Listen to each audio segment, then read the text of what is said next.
Initial D! Ladies and gentlemen, welcome to the coolest car that I own.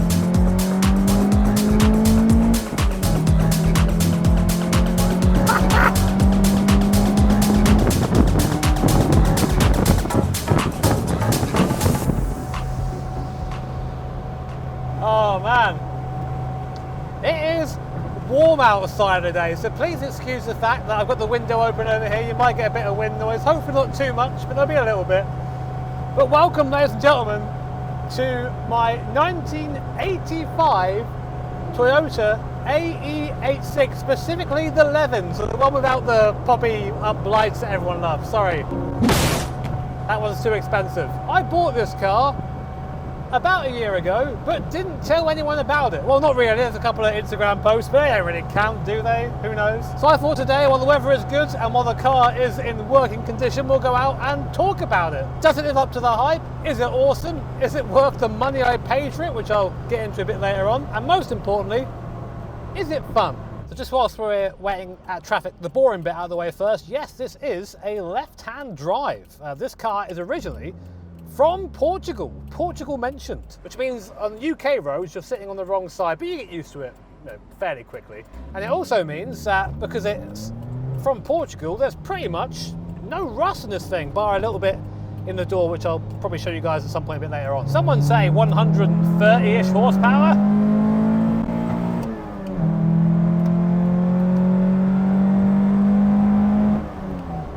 The chassis twisted coming off the line.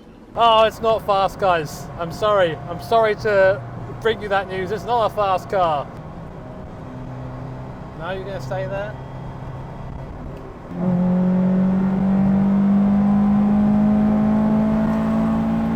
So for all you nerds out there, this is the 1.6 16-valve 4A GE, which I think from stock apparently made 128 brake horsepower, though I wouldn't fancy that now. I'd say if we're making them 110, then life is good. Life is good too. This car, as I said, is nearly 40 years old, and you feel it. I'm not going to lie to you guys. It's a little bit rickety, this example. It is slightly modified, nothing too silly. It's got a bit of an exhaust in it,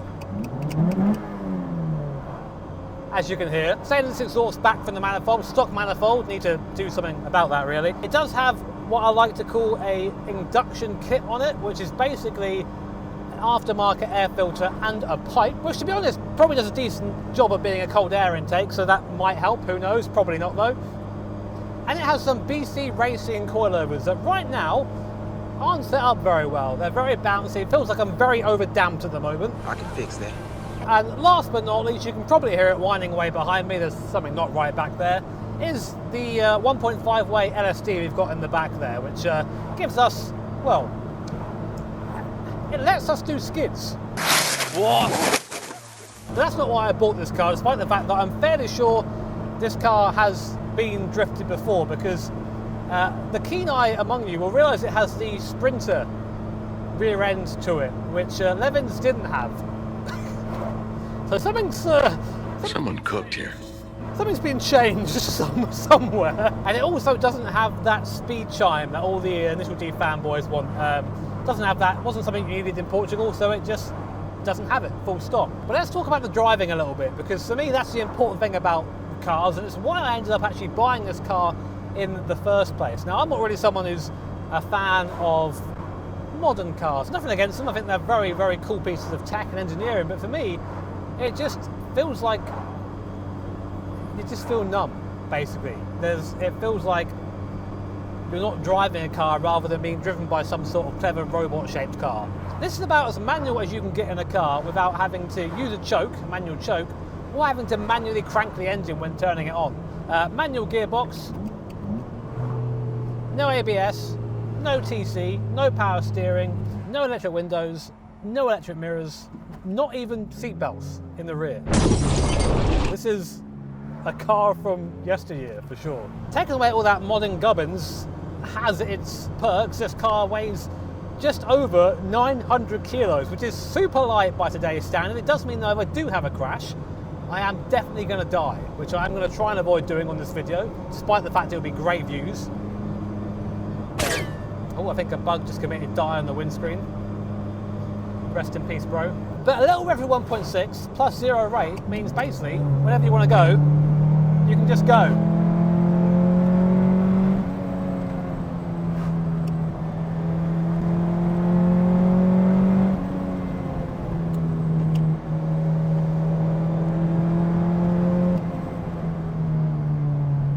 The thing is, when you drive this thing though, you can tell it's old. You can tell by the way it feels that it's not quite 100% how it should be. The chassis feels like it's a little bit floppy nowadays, but that's not what this car was. This car, when it came out, was basically just an econo box, right? And it feels like an old style econo box. There's nothing wrong with that. It's just the way the car is. And I've really quickly found that I just love dailying this thing. Something that I haven't mentioned so far is this gearbox. It's a stock 5-speed gearbox, but paired to that diff back there, super close ratios, third, fourth,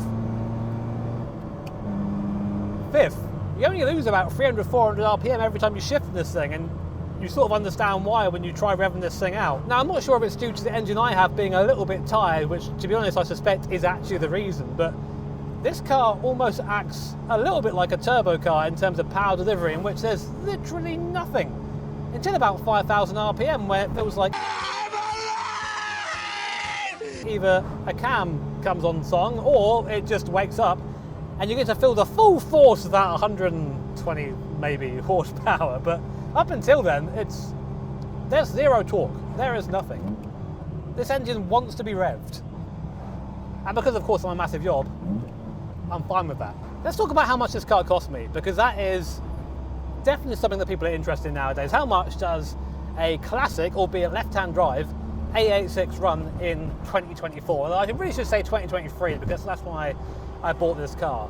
This car, plus the modifications that I've made to it since owning it, which have been the exhaust and the BC Racing coilovers, plus a few little bits to tidy up. We tidied up the gear stick a little bit. It was very, very floppy before. And also fixed some of the trim on the inside. The doors are literally falling off from the inside. This car owes me about £15,000, 150,000, which is a lot of money to spend on a car that is nearly 40 years old and isn't ULEZ compliant. Damn it. And of course the question I have to ask myself now is that worth the money? I'd love to hear your guys' opinion on this, but for me, no, I don't think it was worth £15,000. I don't think any of these old Japanese cars are worth the money that we pay for them. That's just how much they cost.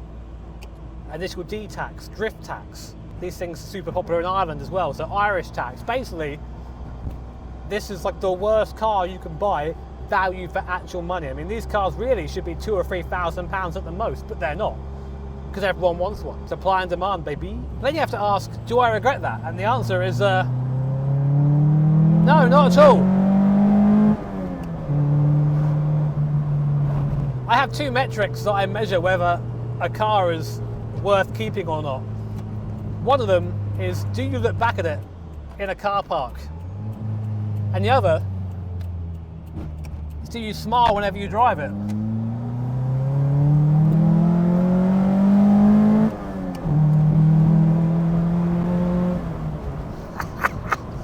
Oh, it's so slow, but it sounds so good. And this is all within the legal limits. That's how not fast this car is. That's not what it's about, you know. Oh, it doesn't feel good down here.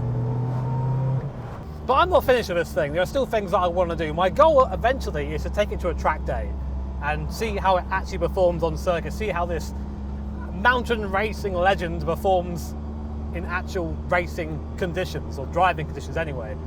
But it's going to need a few things before then. First of all, this car has no power steering, which is fine, but there seems to be some sort of problem with it, where the tighter you turn the wheel whilst moving, the tighter the actual, I guess, strength of the wheel is. It gets heavier as you go round, which is a very strange sensation, and especially for tight corners is very odd. I need to figure out why that's happening. Maybe it's just a quirk of this steering rack, I don't know, but I've owned many MX-5s in my time, which I think is sort of a comparable car to this in terms of power and how it should feel, and that's never been a problem there at all. That car's always been quite linear in how it drives. And speaking of the video, I mentioned before the engine. Something's wrong with the engine. I'm not quite sure if it just needs a tune-up or maybe a bit of a rebuild. I suspect probably the latter. I think it's been through some shit, this car. I'd also love a little bit more power. I mean, 120 maybe horsepower is fine on a road like this, but when you get onto any circuit,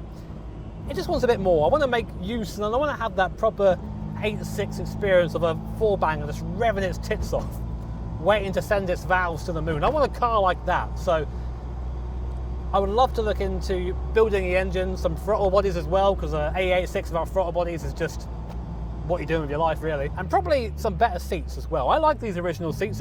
They're really cool. I love the design. But there's nothing in the way of keeping you in the seat when you're driving. You very much hold yourself up with your legs and sort of with your arms on the wheel, which isn't the one. Trust me on that one. Oh, you're probably wondering where the centre bit for this wheel is.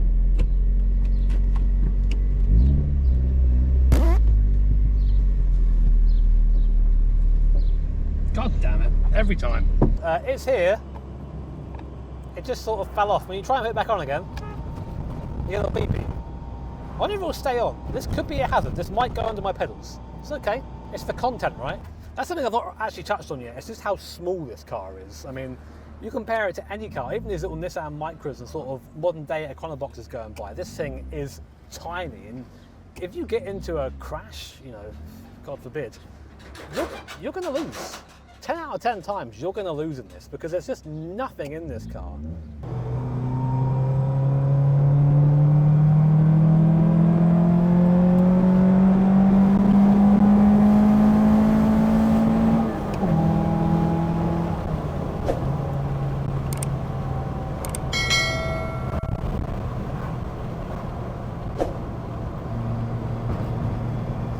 But this right here, cruising along 60 mile an hour, this is where this car is just the best thing. And it's one of those cars that gets a lot of looks, not because of what it is, because actually, despite what you and me might think, this car isn't actually that popular nowadays. It's starting to wane with the youth. But people look at it and they're like, what the hell is that old shit box? It's a shit box. It's a Toyota. And just like with the Skyline, just like with the Supra, it's so cool to be able to drive this thing around and see people react to it and kind of share that experience, you know. I've never seen one of these things on the road ever in the UK, outside of like a car show, and even then there's like 2 or 3 of them. But yeah, this right here is my Toyota AE86. If you have any questions about it, feel free to let me know down below in the comment sections, or maybe some suggestions of what I should do in the future. I'd love to do a few more videos of the cars on this channel. I've sort of stopped doing that. I did it for a while, really enjoyed doing it, and then stopped, and I've got a couple more interesting cars now to do. So if you guys want to see anything, let me know, and we'll see if we can make it happen.